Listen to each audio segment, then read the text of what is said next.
Evening and welcome back to Between the Arcs. I'm your host this evening, The Horse, and joining me are two very good individuals who are well known in the Supercoach space. First of all, we have our AFL expert, the man who has been right up the pointy end multiple years, writes a lot of columns within our Patreon to help you guys at home with buy planning and the sorts. It's Hurls. How you doing, mate? I'm really good, mate. Can't wait to get into tonight. I must admit, I have to confess, we do some team reveals that I don't care that much for, but the man that we've got on tonight, Secko, I cannot wait to dissect his team. He thinks very differently to me about Supercoach. He's all over our numbers. He's been very active in our Patreon for the last few years. Anytime we need to know how much does this bloke need to get to go up in price, he's the man. So I can't wait to get into his team and see how he goes. Yeah, 100%. And for the first time joining us on an AFL podcast, it is the man that is one of the boys that heads up our NFL podcast, the very first year in its infancy and being the number one NFL podcast in Australia. Yes, I'm talking about Secko, the man behind all the numbers. How you doing, mate? Mate, it's good. It's so good to get the call up to Between the Arcs. It sort of feels like a bit of a step up to the one. So yeah, I hope I'm ready and I can stay in for 3 games to get that price rise. Yeah, well played. You'll be doing better than Campbell Chesser, let me tell you. But ladies and gentlemen, tonight we are going to be talking through Secko's team. So for those of you that are within our Patreon, within our Discord, you'll know that Secko is the man with the magic number, crunches all the numbers. He knows how much each player has to make X amount of money in order for you to upgrade, or with your premiums, what they need to do in order to hold, lose money, whatever it is. This guy knows it. He would have been a teacher's pet back in the day. That's how good he is with his numbers. But like, subscribe, bell, hype, thumbs up. We love all that sort of stuff here at Between the Arcs. 5-star reviews on audio also help to keep the lights on here. So we could blabber on all day about how good you are with numbers and how intelligent you are, because I did specialist maths back in the day. So here is a blank canvas for you to use at your peril, wizard. And not the Nick Watson wizard, because don't call me that. Okay, I won't call you that anymore. Sorry, that is shouldn't badmouth you at all. Where are we starting, mate? Firstly, the teachers, every report card to Mum was he talks too much. He's a clown, but almost I'm almost the perfect child in the classroom. But no, I did love maths. I did methods, unlike your specialists. But I'll without further ado, I'll start with, at the very, very top, the guy who I think is actually going to be the D1 this year, somewhat controversially, but it's Jack Sinclair. Wow. My D1. And I know Naz is the hotness. Obviously, we all had Naz last year. He's amazing. His run home was amazing. But he's very, very clear and obviously going to move out into the midfield and just clear up a lot of space for Jack Sinclair to get back to what he's done for years for us. And I think it's going to go up another cog, just with how much more he gets for that distributor role. So he's been an elite scorer for years and years. As I said, 74% of his games, 99 plus, when he has over 80% TOG. That's going back to 2022. So he's that's 3/4 of his games, 99 plus. When he's not off the field for an extended period of time, which I think he's going to stay on 80+% TOG most of the time. Mm-hmm. That's phenomenal. It's sort of that elite consistency that you want. He doesn't miss a lot of games. He's always there. He's reliable. Rarely has a super dud as well. So I think he's a locked-in D1. I'd love to get Naz as well. I probably will get him at some stage. But to start, save a bit of cash, Jack Sinclair. Yep. Can't complain with that at all, Hills. No, I think that's a great shout. Some commentary in the chat for someone who's a pod. I see him in a lot of teams. I think that's because you watch us a bit, Cheese. So I think a few of the boys have got Sinclair as their D1, and I can't argue it. I think it's a great call. We saw at the back end of last year with Naz moving into the midfield, the whole back half was just his. And if he's getting even more kick-ins than he had last year, I think he's a great call. So not one bit of criticism yet from me. That's for sure. That's it. Number 2. Where are we going? One for one. My D2 is another, very, very obvious pick this time. Rozee. He was a guy who really, really annoyed me last year. I had him at the start, got off him the week before he moved down back, and my pride got in the way. I couldn't get him back in. So he hurt me for the best part of in that role, he averaged over 105 when he went back there. Had a couple of down games. He sort of was just a bit one. Maybe was injured early.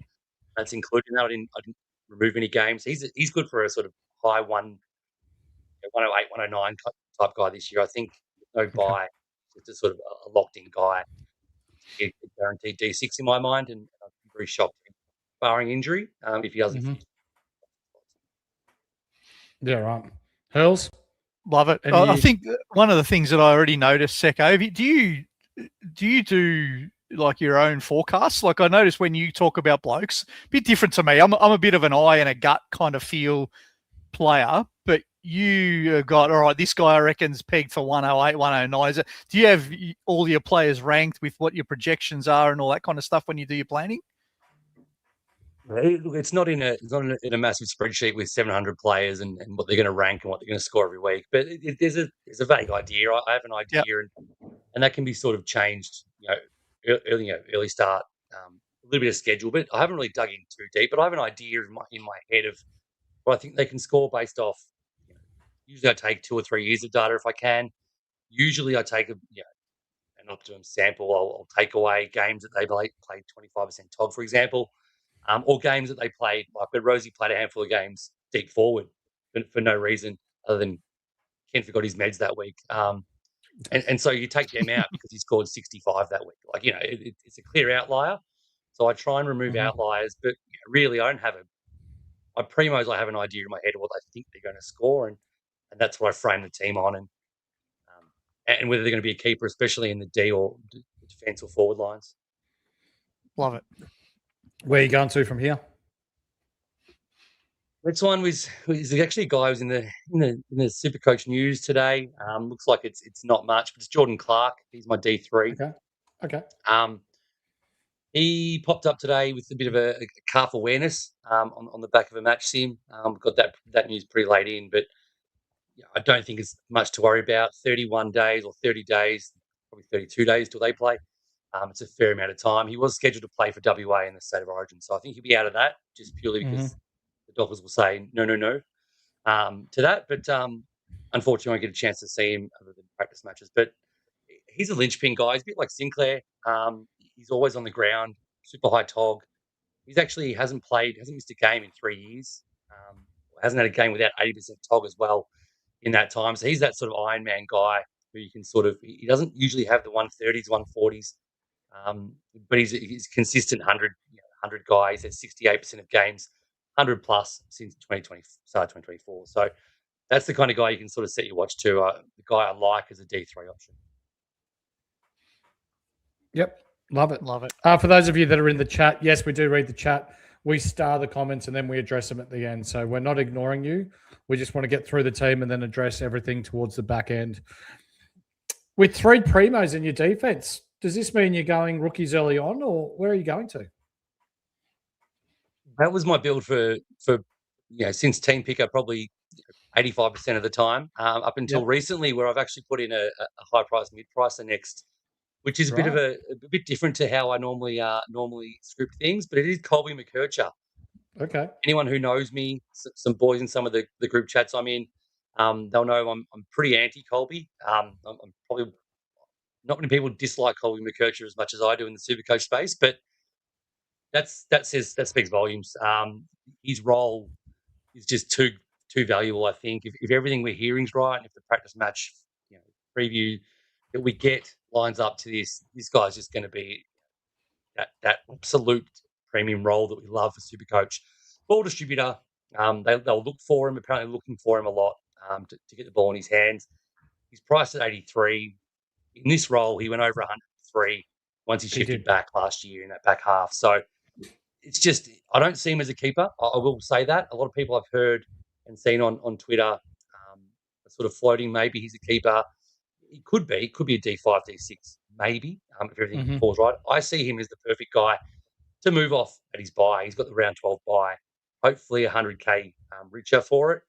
You can sideways into someone else who fits your buy structure, wherever you land up to there. But yeah, he could be a keeper, he could not, but I just think he's going to definitely make money. He's going to score while he's doing it and not miss a game in those first 11 weeks. Love it. Let's go with D6 through to D8. Roll us off the names because I reckon we're probably going to go pretty cheap here. Yeah, I'll start with D5 first. I'm not leaving that blank this year. So I got Zeke Hewland in there. Okay. I just think he's going to be a Deadly's probably got my ear a bit here. He's going to be the number one cash gen guy. I think if he plays all year, even though he's an elevated price, he's going to make heaps. Jacob Farrow is my D6. Love it. He's a later one. There was whispers maybe I'm going to say a week and a half ago that he was on track for a round one debut. Went radio silent for the best part of a week, but I was listening to a Will Setterfield interview. First name he mentioned when asked who are the young guys who are impressing you? Jacob Farrow. Everyone said his boots elite already. He moves well. So I just think they're going to find a spot for him over some of the other guys like Zach Johnson and Clarks that we had last year. Mm-hmm. And then my bench is Jai Sarong.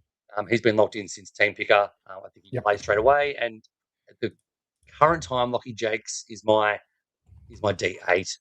That's subject to placeholder. That's subject to change pending preseason and then obviously round 0. I don't want to go too much into these rookies because they are players, Hurls, that we've spoken about quite a bit over the last couple of weeks. But you being a fellow Essendon supporter, it's quite interesting that each interview that you hear, Secko's just come up and said that the first name that came out of Will Setterfield's mouth was Jacob Farrow. He's not the only one. Andy McGrath and the likes.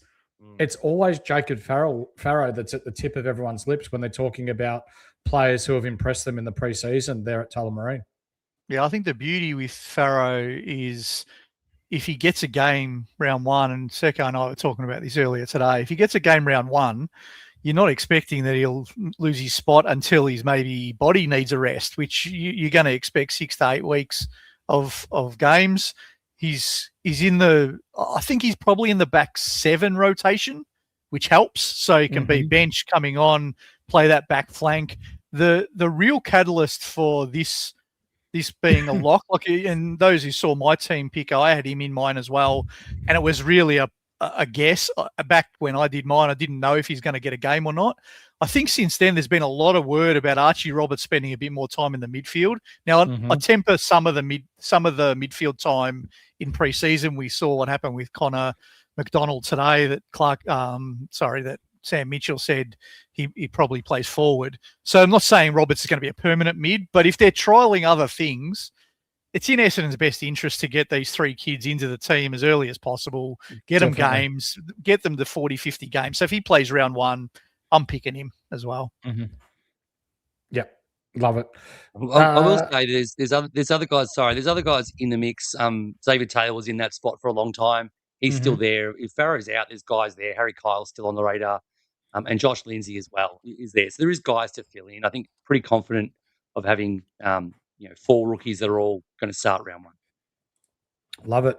For those of you that aren't yet in Unlimited League, it is free for you to join. 436783. I repeat, 436783. It costs you $0 to join. It is free. If you win the year, $250. If you're a Patreon subscriber, $500. If you win the weekly one, where you get the top score, it's a standard squeeze pack. Thanks to the guys at the Standard Squeeze. So plenty of prizes to be won there just for simply entering our league. 436783. Let's get into your midfield, mate. Is it Bont or is it Butters? Who's your M1? I love Marcus Bontempelli. He's amazing and he's unbelievable for this game. And the narrative about Bont has been he gets points for free. He doesn't get points for free. He does a lot of things that no one notices. And there's parts of scoring that go towards this game that we don't know about, like knock-ons and shepherds and smothers. But I'm going to fade him. I'm going to fade Bont and hopefully get him at some point. I'm pretty confident in my cash gen in this team. So Zach Butters is my M1. I just think the 706, it's not my style to fade because of the price, but I'm going to do it and see how it goes this year. So Zach Butters, pretty self-explanatory. Elite guy. He's just, he's does it every year. Contract year, he's going to be a bomber next year, so we can pick him again. But yeah, for this year, I think he's just a locked and loaded. Yep. M2? Noah Anderson is number 2. Oh, Nando's. Nando's. Yeah, Nando's. I do love him. I think he's going to get row this year. I think he's going to start stronger, especially and get him. Mhm. He's climbed every year. 100 points, 104, 106, 113. I think he's that 120 potential, especially if Row gets some attention. So Mhm. he could be a guy. It all depends on the round 3 buy for me. It's getting a little bit dicey, and you'll learn later on. There's more players. I've just got to make sure I balance that and make sure I've got a way around that. It may mean one of these guys comes out. I don't think it's going to be Nando's. I love it. Hurls? I do too. I think the draw that the Gold Coast have got, I think people are crazy if they're not trying to start one of the big guns out of the Gold Coast. Which one you pick, whether you like Rowell more or whether you like Anderson more, or even if you think Petrarca at F2 is your man, I don't mind which way, but I think you have to start one of them, or the Richmond West Coast double up to start before their bye could be ugly for you. So I reckon, yeah, he's on the money. Definitely. M3, mate. The next one is another round 3 buy guy, and this is what I'm talking about. I have to try and make sure it balances when it gets to round 1. A lot can change before then, but it's Isaac Heeney. Isaac Heeney, last I looked, he's under 4% owned. I get why. A lot of people, I think Errol Gooden's 30-something, 33 maybe. It's a big jump up to Errol from Heeney. It's only about 25K, I think, between them. So I just think this guy's got huge potential. He's got eyes to be the next captain of the club. He's got eyes to take it to the next level. I think he's going to do it. If it works in my buy structure, he's definitely in. One little stat point: Sydney came out 4-8. They struggled. He averaged 100. They finished 7-3 over the back end. He averaged 119.5. He's much better in wins than losses. I think a lot of experts consider Sydney a finals team. I think they're going to win more than they lose. If that's the case, that 119 average as opposed to 100 sounds good to me. Yeah, I love it. If you can make it work with that round 3 buy, that's awesome. M4. M4, the money man, the newly minted rich man over in the West. It's Caleb Sarong. This is a guy I highlighted very early on, team picker. He had a clear down year. It was obvious. I didn't own him last year. I watched it. I was actually a Brayshaw owner. I picked between the two. He was cheaper last year with a lower ownership, and I went with the Potter cheaper play, and it paid off. I think it flips back this year. So, look, Serong, nothing went right, and he still had 108 average. Like that seems like it's absolute flaw for me for him. Okay. I can see it back to that 116 from 2024 very, very easily, especially with the contract behind him. So I just think he's going. I think he's going to go to another level, and he'll be a top 6 mid in my eyes. Yeah, I rate it. I was an owner last year and extremely frustrated, but yeah, last year was a definite down year. Having the likes of Brayshaw with that 2-way running, he's got a sexier game, would you say? But yet, Sarong can match him when we're talking Supercoach scoring. And I get people wanting to pick Brayshaw. I don't begrudge anyone picking Brayshaw over Sarong. I think it can work either way, and they can actually be pretty close. They could both easily average very, very similarly. I just think the way the game is going, I feel like he's going to be sort of at the coalface more, getting more of those free kicks, getting more of the extractions. I feel like it's just going to work for him. I don't really know why. It's a hunch thing, but I'm very, very big on Sarong this year. Love it. Secko, question for you. Yeah, question more, not necessarily on Sarong, but on the type of picks here. So I'm looking at your team and you've got Clark, Heeney and Sarong, who are all, I reckon I'd call them, well, maybe not Clark, but the other two are value, I reckon. I think they've got potential to go higher. But when you're picking your keepers, have you got in mind that they're probably aiming for that M7, 8 spots over your Bonds and Butters who are aiming for your M1s and 2s? And I look at your team and you've got a bit of a balance. You got Butters and Nando's who are probably in the top half of the 8, and you got Heeney and Serong in the bottom half of that 8. Is that how you sort of construct it, or what's your thought process behind picking the value versus the proven guys? Good question. Yeah, it's a great question. And look, Serong presents as a value guy, but for me, I think he's a top 4 or 5 guy. So I don't see Serong as that 7-8 guy. I'm picking him because I think he's actually up there with, with the Bond Butters and probably Dacos. I have a very different top 8 than everyone else I've seen out there. I can't think of it right now, and I'm on the spot, but it's not as cookie cutter as on McCluggage and Bailey Smith and all the same 8 as last year are going to be top 8 again. Like, that's not how I see it, and that's not how I sort of judge these things. So I honestly think Heeney is the top 8 guy. I wouldn't be surprised at all if he's number 3 or 4 guy. And I will get Bont in. I will get Dacos in at some point. The rest is sort of up to. I'm not as sold on the rest. So I get your point, and I agree to an extent. I just don't. I don't see Sarong as a definite M8 guy. No, I love the answer though, and the reason that I asked the question is if you're thinking about these guys for value and you don't think they're capable of getting into M, let's say 5, I think it's a bit of flawed logic, because just for value, if you're going to have to trade them, is probably not the way I'd play it. But I love that you're backing yourself to say, no, I think these guys are M3, M5, so that's why I'm buying them and I'm getting them at a discount. So play on. Well, I think that's great rationale. And for me, like that's Errol Gordon. Like that, to me, what you just described there is to a T. The best I can see him doing is M8, M9. Yeah. Yes, he's 30K cheaper. I get that. I can't see him being a top 5 mid and scoring that way for the entirety of the year. So hence I paid a bit more for Heeney because I think he's more likely to be a top 5 guy. I can't see Errol being a top 5 guy. Love it. Where are we going next?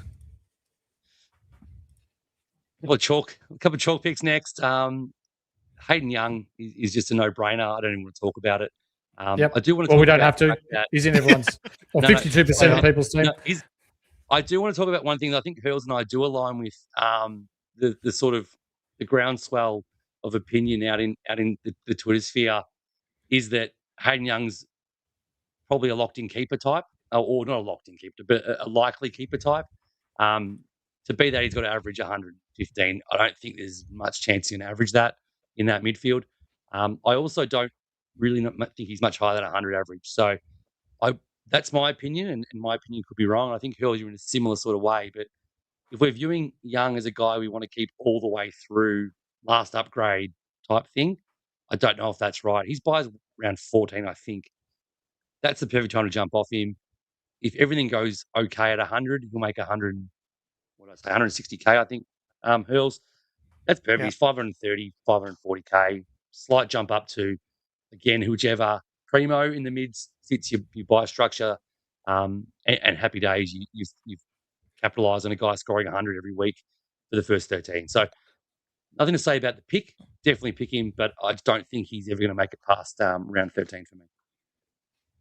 Completely agree. That's not notwithstanding that everyone's talking about him being value, but there's also the floor in the past has been quite low as well. So we look here last year. What year was it? Yeah, 2025. Yeah, he's a points per minute king when you talk 1.6 points per minute, 1.2, but then you look here, 79, 83, 49.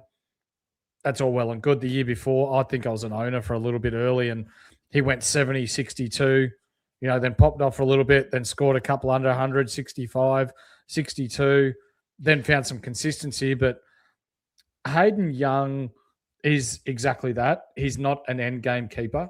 He is a stepping stone. So if you're considering him an endgame keeper, you're probably a little bit behind the 8 ball already, Hurls. Yeah, look, if he gets 115 average to his round 14 buy, let's be honest, we'll all change our mind and we'll probably keep him. But I think that's a bit more of wishful thinking than practical, logical thinking. So I'm a bit with Secko. I expect him to make 120, 130K and be able to punt him for a bona fide top 8 bloke after the buy and play on. But if he proves me wrong on the upside, bonus. I'm going to take a stab here. Is it Parrish next? It is. I've just quickly run some numbers on that sort of that down game you brought up, Horse. If Hayden Young goes 175 every week until he's buy, he still makes $98,000. So or $92,000. So it's not.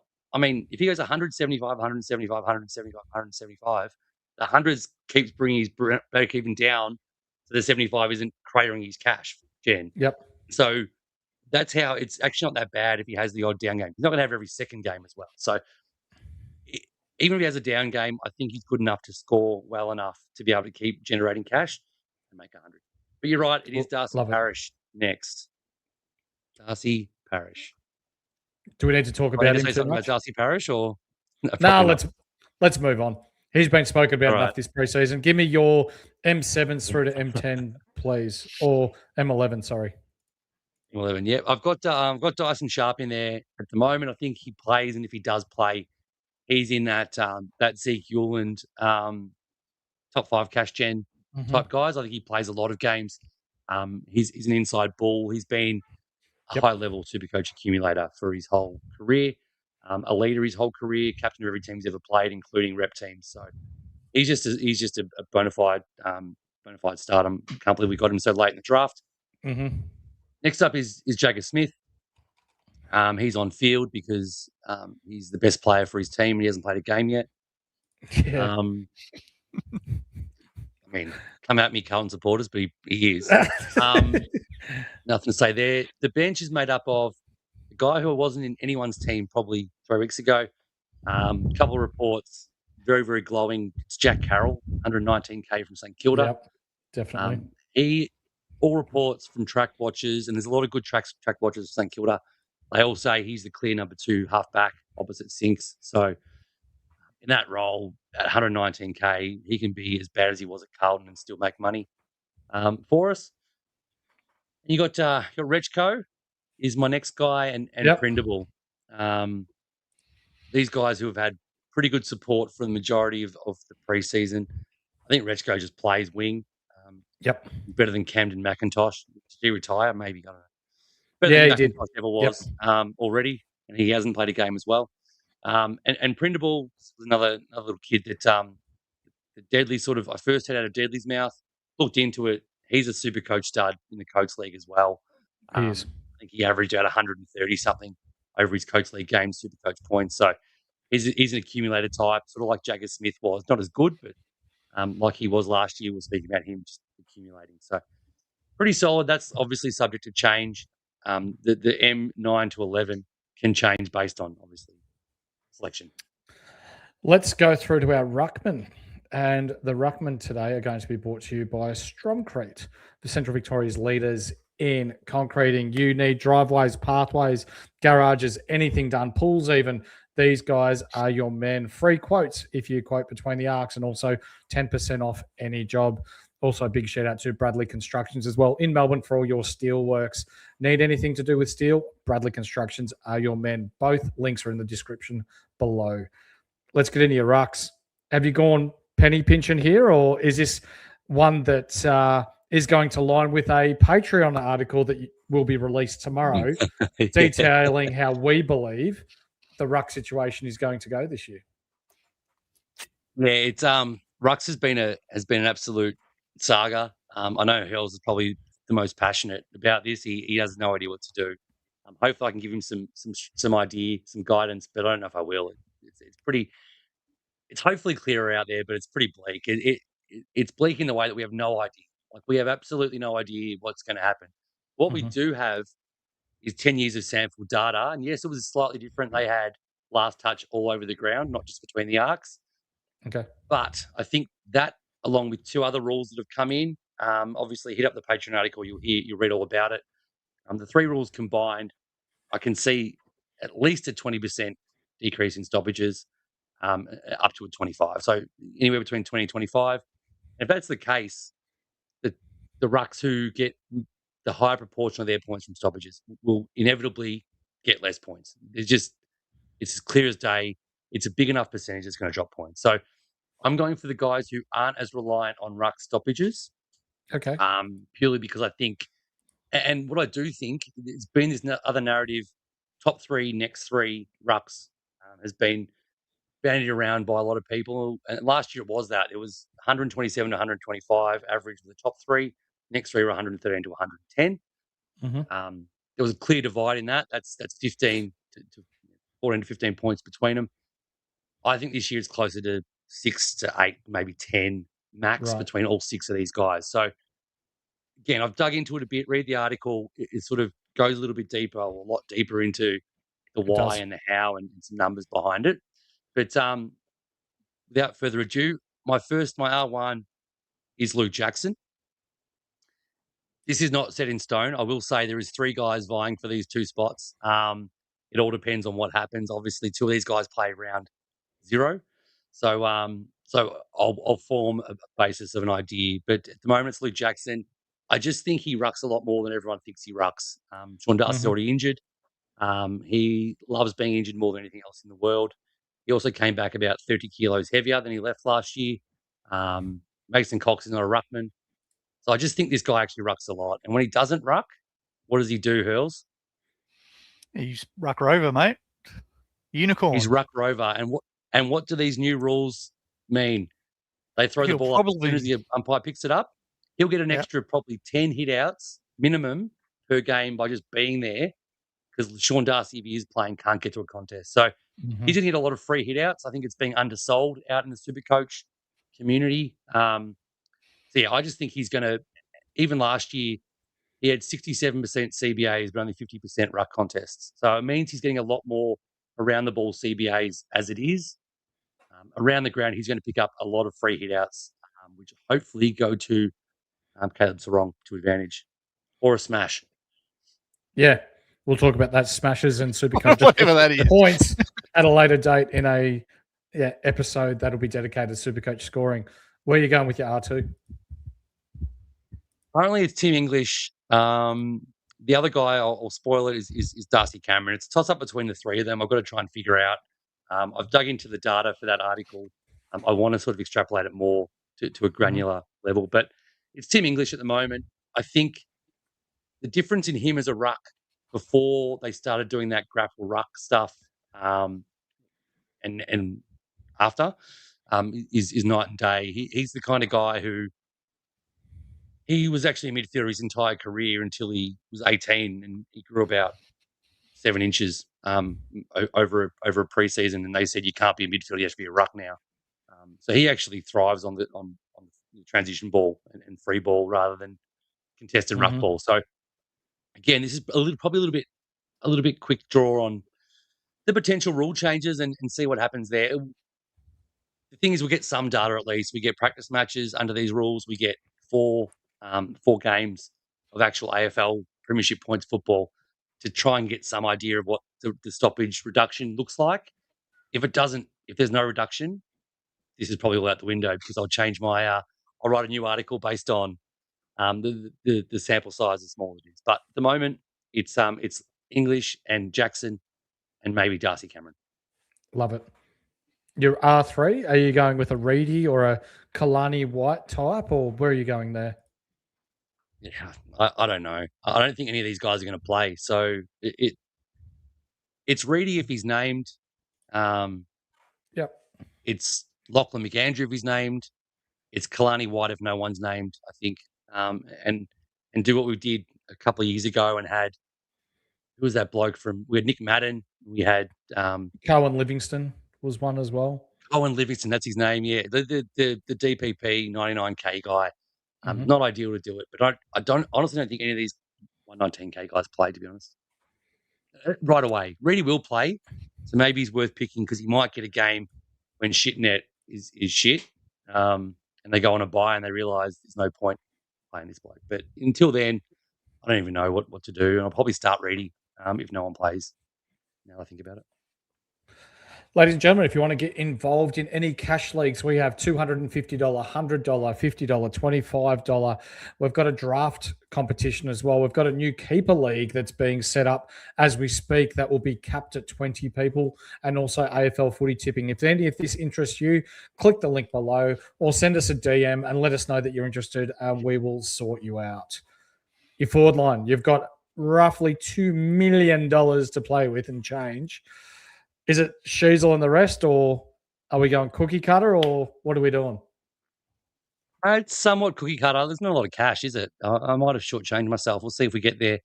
I might be short, but Harry Schiezel, I think, it's just too obvious a pick.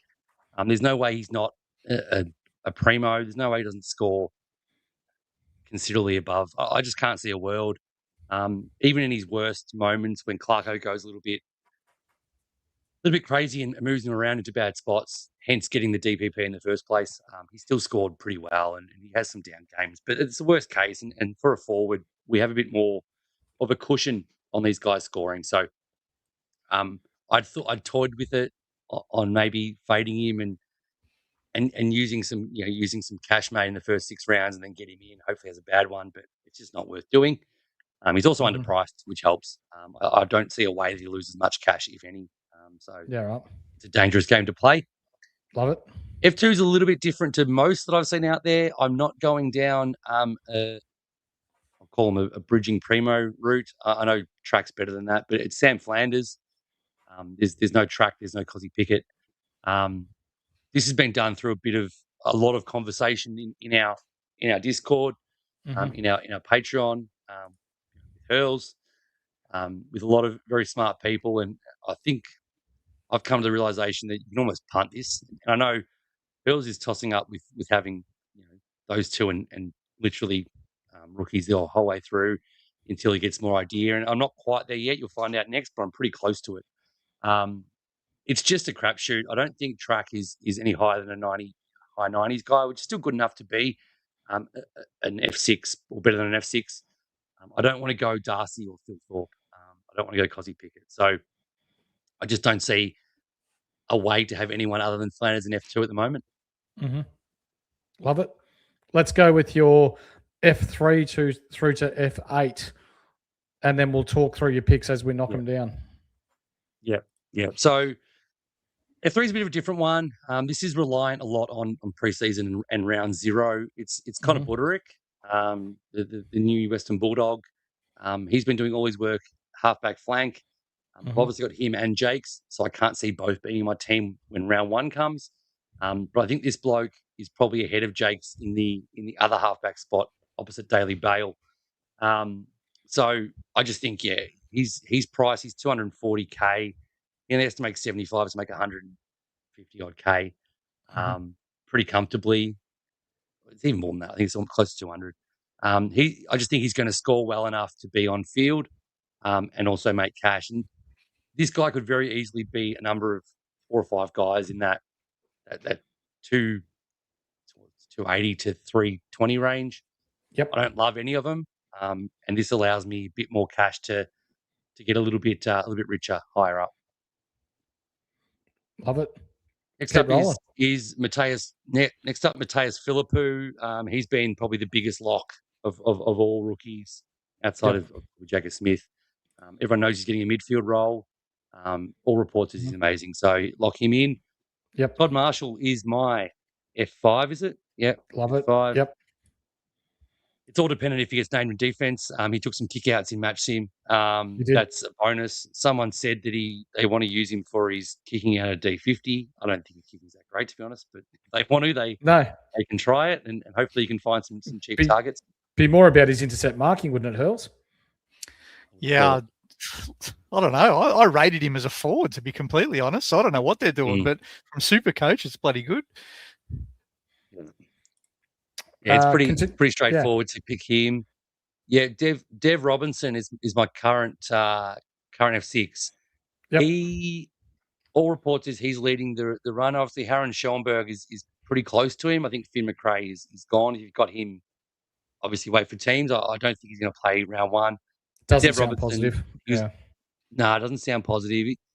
Dev was brought in for that senior body, the experience. Hasn't got great experience because Brisbane were too good to give him a chance a lot of the time. But he's been around. He can be an inside midfielder at basement price. He'll definitely make cash. He's going to play a lot of games. Definitely. F7 is Leonardo Lombard. Leo Lombard. This is obviously all dependent on selection. We get a free look in round 0 at him, hopefully, to gauge. I just think he has pretty good job security. I've heard around the traps it's not the case. All the people out of Gold Coast. There's a guy on Twitter. His name's Joshua. He was sort of raving about the role he was playing in some of the training early and some of the match sim. Looks like he's all over it. He's trusted. He's in the A team, so he's in there if he plays. And then the last one in my forward line is Tobin Murray, mature age recruit from Geelong. At Freo, they love him. Again, they love him. He looks like he's going to play. Hopefully he does. Mature age Geelong VFL guys usually have a pretty good career, pretty good job security. I think Scotty Thompson from North was plucked out of there, played 250 games, was a bit of a lanky nobody when he started, but he's they built him good down there. Tom Stewart obviously is another one. So yeah, Geelong VFL has a pretty good track record of guys from sort of nowhere. I love it. Now, Steve Miller's brought up that you won't have enough money to finish your team. Well, you've got $195,000 left with a flex. Can you do it? I can get anyone. Can't I? 195. That's heaps. You got enough for Nick Dacos, don't you? There's about 300 blokes I can pick with that, isn't there? Yeah. No, this is a guy who literally entered my team. I'm going to say on Sunday, maybe Saturday, Sunday. Okay. I never even considered him. This spot was Yulan for the longest time, and I had Xavier Taylor. I had a bit more cash in the bank up until then. But this is Dan Annable, and he is probably getting some of the strongest drum beats there is in the last week. He obviously the talent's undeniable. He's top 6 pick. I think number 6 pick was he? Number 5 pick in the draft. Obviously an academy prospect. Yeah, I think if he plays and when he plays, he's another top 5 cash gen type guy with Zeke and Sharp and Jagger. I just don't. Yeah, the argument is pick 6. That team's too good to break into, and I get that. That's all good and well. I recall 365 days ago, Levi Ashcroft was being spoken about in the exact same way as he can't crack in. How can Levi Ashcroft crack into this team? They're too good. He did. He played 26 games. He played a lot. Yeah, he played nearly every game, didn't he? Played every game. So I still remember it really well. I remember having chats in the Discord back then as WhatsApp. People saying, "Nah, Ashcroft can't crack in this team. No chance. No point picking him. He's 170K, wasting money. Expensive, yeah. He's useless." And everyone who faded him cracked the shit, and some didn't even get him because they just were too stubborn. He played every game. He started off with an average of 83 over his first 3 and never looked back. That's right. I think Annable's very, very similar. I think there's every likelihood. I saw Joey Montagna popped up on X today saying that that Dan Annable's the next Levi Ashcroft. He stole my bit, but that's all right. He's been listening to you too much, yeah. Obviously.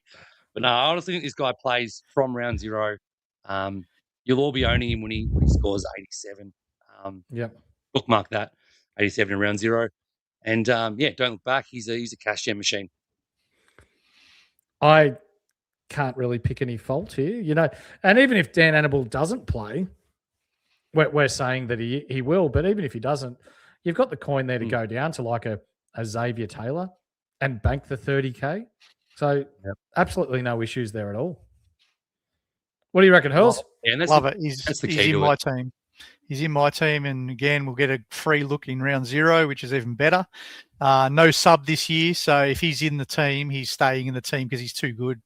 And so I think Levi made 200K last year. I think Annable will do the same if he's playing. Yep. So I love it. One question, Secko, how confident are you that the 2 bench guys in the forward line can make the 150K? And it's a loaded question because I'm going to follow it up with a statement if you say you're very confident.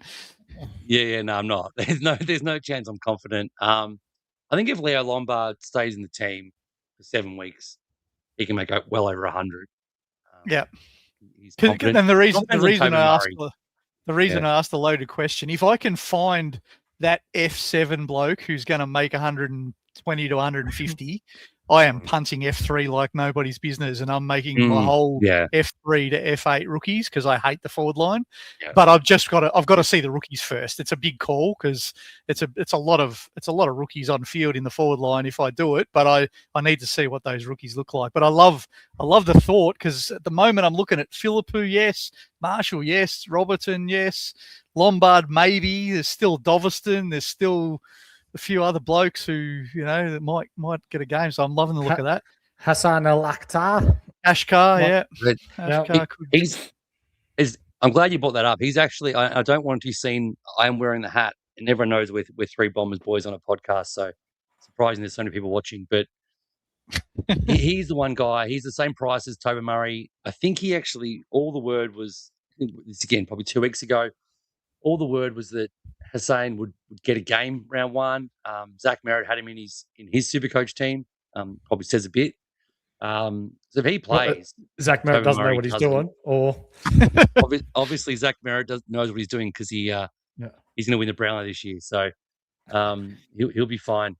Honestly, Zach Merritt has a chance of being in my team very, very soon. So not to start, but some stage in the season. But no, Hussein's a straight swap from Tobin Murray. I think he plays anyway. If Tobin doesn't, but I think if Tobin Murray plays, that 21-year-old been in the Geelong system for 3 years. Yeah.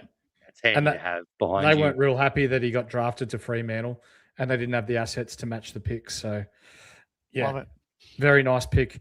For those of you listening on audio, we'll go through the team now and then we'll get into the comments, questions, and what we have in our comment section. We've got Sinclair, Rozee, Clark, McKercher, Uland, Farrow with Sarong and Jakes at D7, D8.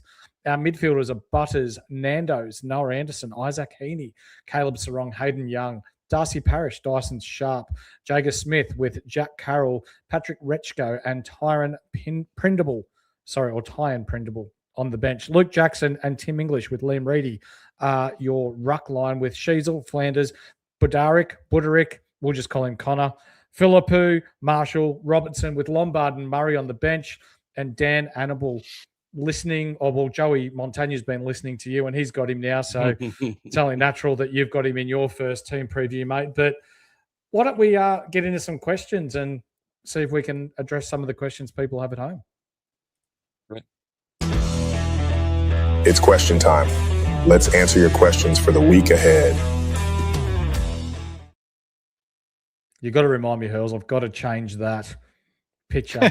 get rid of Elbow. Had enough of him. Elbow's got to go. I don't know. Maybe we put in Kane Corns or something. I don't know. I think he lasted about 2 years. 2 years too long, didn't he? In that graphic, Elbow. Anyway, James P says Fino Sullivan has found his way into his team. Oh, interesting. What's your thoughts, lads?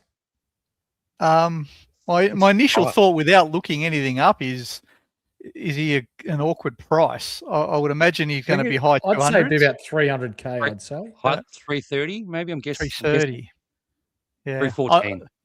My only question is, what role do you think he's going to have in your team? Not for North. I think he's going to be a good player. Can he make, if he's 300 to 320K, he has to make 130K minimum or he's just a wasted spot. So if you think you can make 130K, go for it. If you don't, then I'd go for a rookie instead. Definitely DPP is probably the reason why James would consider it. I don't hate that as a thing, but he probably has to score 85 to make the cash you're talking about. Cheese. I'm a degenerate between the arcs viewer. We love it. You are such a good human, Cheese. Mass debate her. Cheese, a lot of content creators that were following Captain Horse, the pivot from Wang to Sinclair. Whitfield is now his D1 on this one, wasn't I?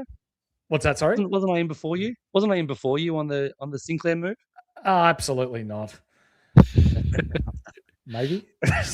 Alexander, thoughts on Trent Rivers as a pod? I reckon he'll get a lot of run in the D's midfield at only 450K. I agree. I think he will get a lot of run in the D's midfield, but wasn't he 450K to start last season? Yeah. I think with blokes like this, have him on the watch list. I think it's a good kind of player to have on the watch list for the pre-season. Definitely. My worry with picking blokes at 450K, and we'll talk about, Secko could even give you some numbers. They have to go pretty high to make enough cash. For someone like Rivers, and you're comparing him maybe to McKercher, at a minimum, I'd want this bloke to make 80K profit so that the slider in whatever the defense, whether Nass drops 50 or Sinclair drops 50 or Whitfield drops 50, you want that sort of 80K profit and 50K loss to add to the 130. So if you think that's possible, okay. I want to see it first. I don't know whether he can do it. Love it. Janko, Harvey Langford, big breakout year. Anyone keen? It's his midfield, still with the tag. Can I answer this, boys? Sure. I really like him. Was that an answer? Him. Yeah, it was. I saw he snuck into your midfield horse. So give us the rationale. So the case against. Well, I'll throw the case against out first. Sure. Case against is he's not going to be top 8. Yes, he'll be okay because he's in the midfield by himself, but he's not going to be top 8. So why are we picking him?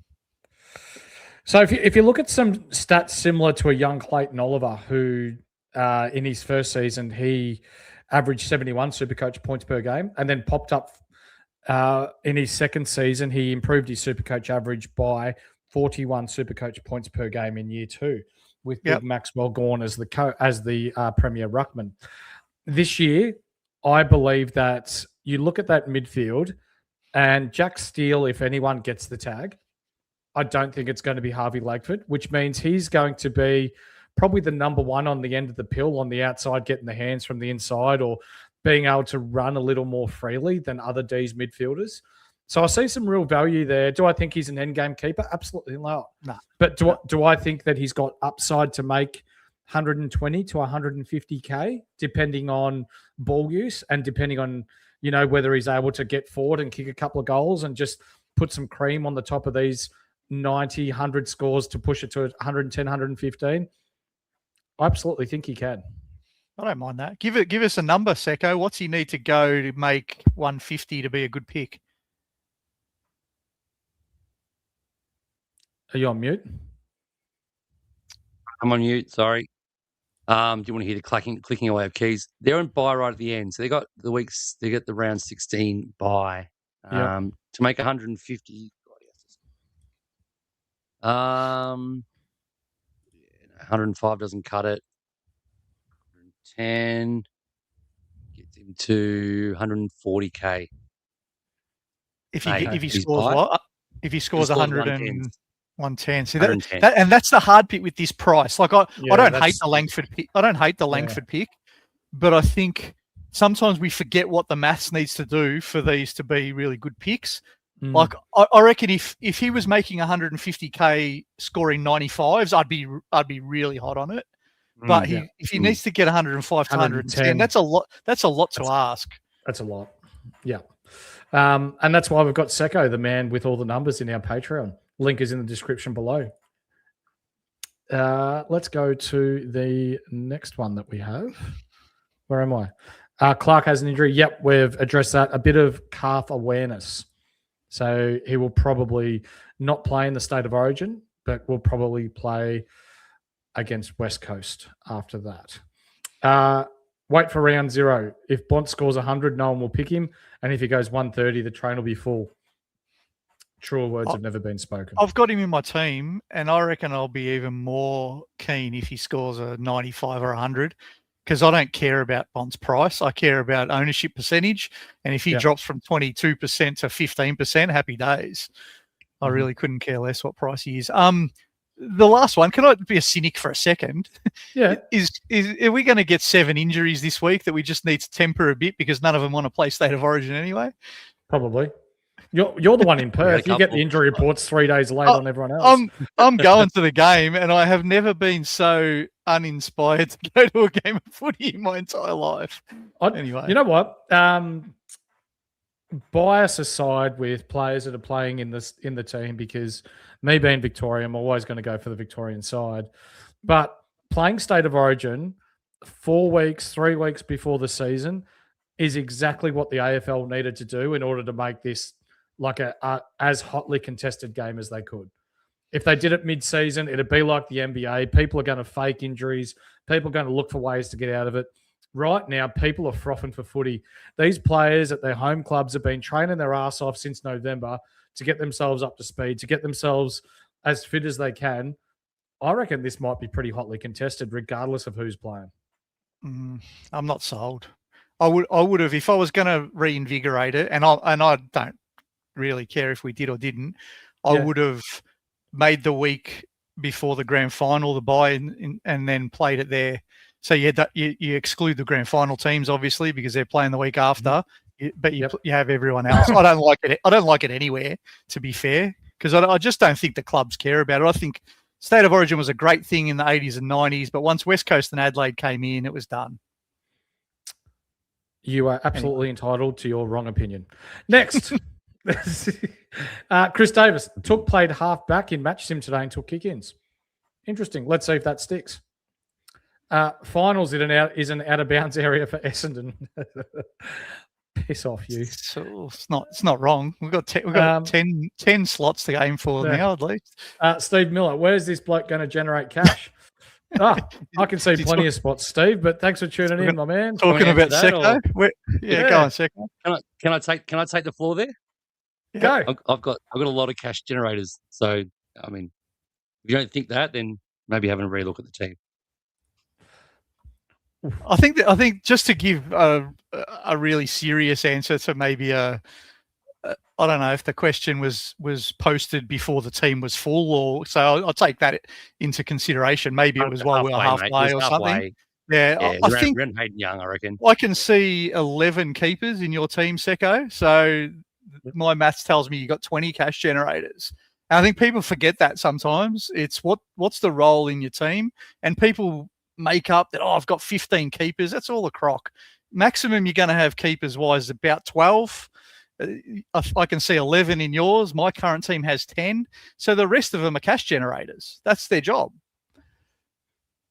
Yep. I'm set. Cheese, can we join all cash leagues? Of course you can, mate. Hit us up down below. Links in the description below. We'll have you in them. Easy. You just can't take everyone's money again, mate. You're too good at this SuperCoach thing. Alexander, I think you have to have Brent Daniels. Secko, for Brent Daniels to be a value pick, for him to make, let's say, well, he's priced pretty fairly at 300K. If he's to make 100 at that price, you'd want 150K out of him. What does he need to average? Yep. And this is the last player we're doing it for. Everything else is going to be in the Patreon. Yeah, absolutely. It's going to be pretty low 80s. So it's very doable, especially if you get some CBA time. I think Clary complicates that, which is the only reason why he's not in my team. He was in my team for a long time. The more I think. So, yeah, 85 gets him 150 at his buy, which is round 13. Doable. Definitely doable, and he's definitely in consideration. If Buderick doesn't get the role, there's a way that I can get – I thought about it already. I can get Daniels in there. And I can drop Farrow down to Lindsay if he plays again, or a 119 defender, and I can make that work. So Daniels is probably my my second elect in that F3 spot. Can someone tell me why Andrew Brayshaw isn't in anyone's teams? Well, Price. He is. He's probably Price, and he's probably. I've seen him in a few teams. What is he? Yep, 5% owned. Loving it is low for the output we know he's going to produce. That is pretty low. It's a good pipe. Absolutely.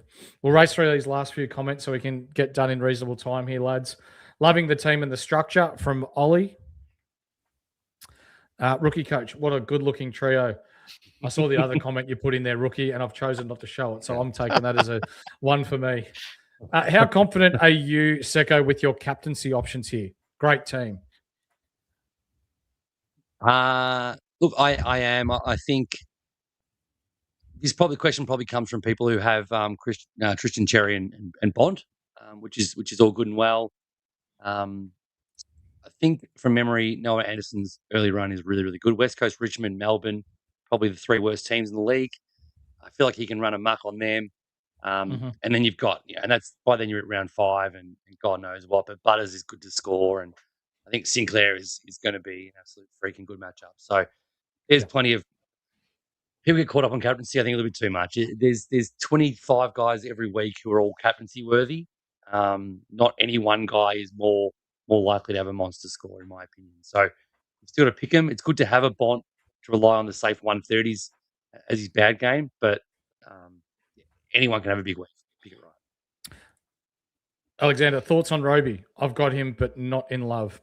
I think he's probably a little bit further. He is. He's hot. Yeah, He's a but hot not dude. in love. Yeah, he's a hot dude. He's a real good looking dude. The Q's a mile. He's, Downgrade. he's a little bit Downgrade further option. Yeah, Yeah, he's a little downgrade bit further option. back. He's not going to play He won't early. play. No, he won't play early. He had that little hot spot in his back, so he's just back on the track now. So he's a downgrade, not a starting team option. Yeah. And like rookie coach said, I've got a hot spot that starts about here and ends at my toes. Oh, yeah. Oh, the missus is going to shoot me for saying that on bloody YouTube. Question. Did you consider Connor McDonald for your forward line, Secko? No. I think this is Lincoln. He might have won. Did this Sesh Frenzy, did he win last year? I think that's the winner of the Unlimited League last year. Yeah. Maybe. Did very well. On your link, thanks for the question. Absolutely not. Never for a second. I was shocked that people were considering him. I never thought he'd be a midfielder because he's not a midfielder. There we go. Secko's not once to mince his words. Carts, I have a question.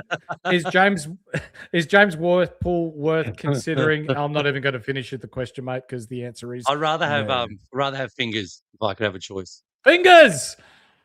Tanner Byrne and Alexander as well. Hurls, this one for you. Also, what are you thinking on Kitty Coleman?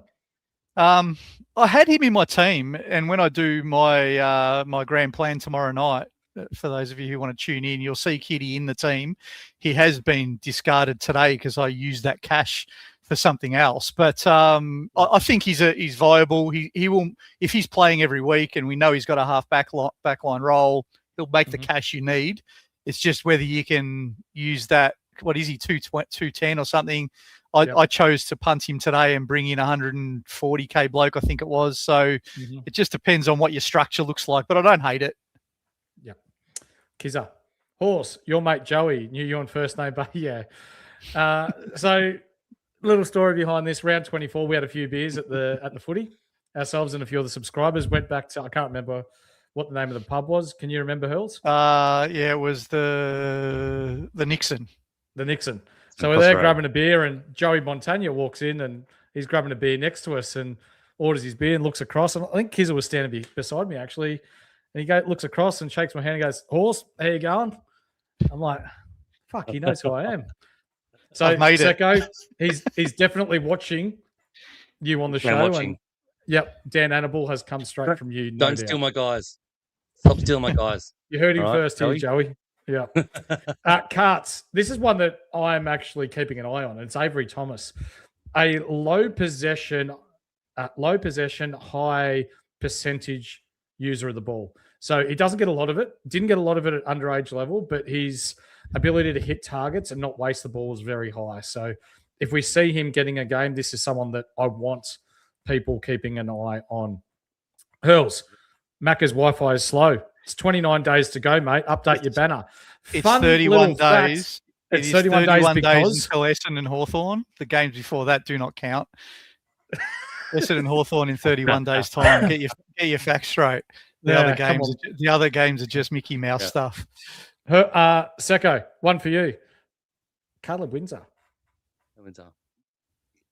Look, ever since the news come out, obviously with Jack Viney, probably out for a significant amount of time, enough time for someone to make cash if they get the role. Your love for Harvey Langford is real, I think. He's going to be in there a lot. I think Trent Rivers is there in there a lot. I don't think Pickett's role changes at all from last year. So if you want to see what Pickett does, look up last year's CBAs and just translate that. I think Windsor is a chance to run through there, but he's also a guy on the outside. So he has a lot of run and dash, but they will use him in there because they need some guys to extract the ball, get the ball out of the Bulls' hands. And use it, and he's a user. So, good pick. I don't know what his price is off the top of my head. I looked at him earlier in the preseason. I'm trying to avoid Melbourne at all costs. 280. Yeah, I'm trying to avoid Melbourne at all costs. 283. This may be 283. Pickett was high 60s last year too. Pickett was high 60s. Yeah. If he's up there, I don't know whether he'll get that or not. But. And last question. You only have to make. You only have to make 7. Yeah, you only have to score 75 to make some cash. That's the thing. So he can do that. He can make some money. Probably not going to make squeens though. Last one. Thoughts on Ben Keys? That's for you, Horse. No, it's not. For you, Horse. He will not enter my team again unless we do something silly like last year and put up the likes goal and people smash it. But the funny thing was, we did it that round, and we slapped do we put the VC on him? I don't know, but he smashed it, didn't he, for like 3 weeks in a row or something? 140, I think he scored in the wet and got 300s in a row. Yep. And then I'm like, oh, this bloke might be a keeper. And then he shits the bed for the rest of the year. So, yeah, never again. Secko, this has been awesome, mate. For someone that's done a power of work with our NFL community and the SuperCoach community, it's nice that, like, we met through AFL to have you on here and be able to talk on this platform to show your team and the way that you think. It's not just myself and Hurls, but the community appreciate that. So thank you for taking the time to jump on and talk footy with us. Mate, it's been amazing to be here. When I got the call up to do a team reveal, I was pretty pumped. Obviously, done a lot of work at the NFL space. I've been watching you guys for many years in this AFL space and now between the arcs. And mate, it's an honour to be here. Thank you very much for having me. Hopefully you'll have me back one day soon. I think so. Where can the people at home find you if they want to ask you some stuff with AFL or if they want to get into their NFL? Well, yeah, NFL combine starts in 14 days, so there's not a lot of gap for the NFL between their Super Bowl and when the draft is. So Dynasty will be starting soon. I'm Secko_IFS on Twitter. You can hit me up there. I'm generally around. I'll respond to stuff. So obviously NFL, AFL's kicking off now. I do post a bit. You can ask me questions about that. That works.